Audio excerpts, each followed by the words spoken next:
कार्यकर्ताओं की बगावत से बैकफुट पर आई बीजेपी, बदले जाएंगे पहले घोषित उम्मीदवार।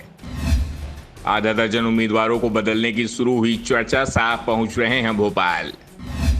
पार्टी कार्यकर्ताओं के विरोध के आगे झुकता दिख रहा है बीजेपी हाईकमान। बीजेपी ने मध्य प्रदेश विधानसभा चुनाव के लिए 79 उम्मीदवारों के नाम का ऐलान किया है, लेकिन अब कहा जा रहा है कि इसमें कई उम्मीदवार को बदलने की तैयारी भी शुरू हो गई है, क्योंकि कई उम्मीदवारों का विरोध पार्टी के कार्यकर्ता ही कर रहे हैं और उनका ये विरोध शांत होते नहीं दिख रहा है। विरोध प्रदर्शन के चलते हाईकमान भी बैकफुट पर दिखाई दे रहा है और इस बीच यह खबर आ गई है कि 1 अक्टूबर को केंद्रीय गृह मंत्री अमित शाह भोपाल पहुंच रहे हैं।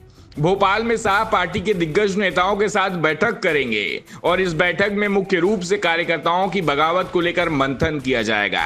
दरअसल उम्मीदवारों के नाम का ऐलान होने के बाद से कई जगह पार्टी में बगावत के हालात बन गए हैं। इसके बाद अमित शाह की ओर से साफ साफ संकेत दिए जा रहे हैं कि अगर जरूरत पड़ेगी तो उम्मीदवार भी बदला जाएगा। खासतौर पर जिस तरह से विंध्य और महाकौशल में उम्मीदवारों का विरोध हो रहा है, उससे पार्टी हिली हुई है। वैसे भी बीजेपी की जिन 4 क्षेत्रों में हालात खराब बताई जा रही है, विरोध की सबसे ज्यादा खबरें आ रही हैं, उसी हिस्से से आ रही हैं। यानी जहां पार्टी पहले ही कमजोर है, वहीं मुश्किल ज्यादा दिख रही है। गत खासौद सीट पर पार्टी उम्मीदवार के खिलाफ कई नेता ने इस्तीफा दे दिया और अभी भी उम्मीदवार का विरोध हो रहा है। चचौड़ा सीट पर बीजेपी की पूर्व विधायक आपकी उम्मीदवार बन गई। देपालपुर से बीजेपी प्रत्याशी मनोज पटेल के खिलाफ कार्यकर्ता सड़क पर हैं। पटेल को बाहरी उम्मीदवार बताया जा रहा है। पटेल की जगह किसी और को टिकट देने की मांग हो रही है।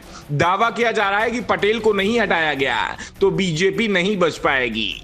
बगावत उन सांसदों को लेकर भी हो रहा है जिन्हें पार्टी विधानसभा का चुनाव लड़ा रही है। सीधी सीट से उम्मीदवार बनाई गई रीति पाठक के खिलाफ बीजेपी के विधायक ही ताल ठोकते दिख रहे हैं। वैसे सीधी से बीजेपी विधायक केदारनाथ शुक्ला ने अभी बीजेपी छोड़ने की बात तो नहीं कही है, लेकिन उन्होंने ये संकेत जरूर दे दिया है कि वो रीति पाठक के खिलाफ जाएंगे। शुक्ला ने तो यहां तक दावा कर दिया है कि वो रिकॉर्ड वोटों से हराएंगे। बगावत के हालात दूसरी जगह भी दिख रहे हैं। कई जगह तो बगावत को पार्टी ने थाम लिया है, लेकिन 1.5 दर्जन सीटों पर बगावत ने पार्टी की उम्मीदों को ही धराशायी कर दिया है। इसके बाद अब ऐसी सीटों पर फिर से फीडबैक लिया जा रहा है। पार्टी के विस्तारकों की टीम लगाई गई है, उनसे कार्यकर्ताओं का फीडबैक मांगा गया है, सवाल किया गया है। सिर्फ कार्यकर्ता ही उम्मीदवार से नाराज है या जनता भी उम्मीदवार से नाराज है? कार्यकर्ता किसी गुट विशेष का नाराज है या उम्मीदवार के साथ पार्टी ही नहीं दिख रही है? अगर उम्मीदवार जनता के बीच लोकप्रिय है तो कार्यकर्ता की नाराजगी को भी सहन किया जा सकता है, लेकिन जनता ही खिलाफ हो तो उम्मीदवार बदलना जरूरी है। फिलहाल सभी 79 सीटों का फीडबैक मांगा गया है और उसी को लेकर भोपाल में सबसे पहले मंथन किया जाएगा। कहा जा रहा है कि करीब 15 से 20 सीटों को लेकर रिपोर्ट ऐसी आई है जहां उम्मीदवार बदलने की बात कही जा रही है, लेकिन बीजेपी इतनी बड़ी संख्या में उम्मीदवार नहीं बदलेगी, ये भी साफ कहा जा रहा है।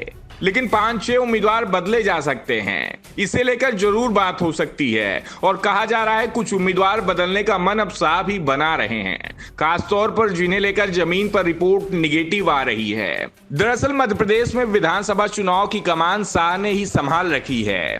उनकी ही रणनीति थी, जिसके कारण शिवराज सिंह चौहान को सीएम उम्मीदवार घोषित नहीं किया गया है। ऐसे में पार्टी उम्मीदवारों का हो रहा विरोध शाह को भी हैरान और परेशान कर रहा है, इसलिए इस पर मंथन की तैयारी हो गई है।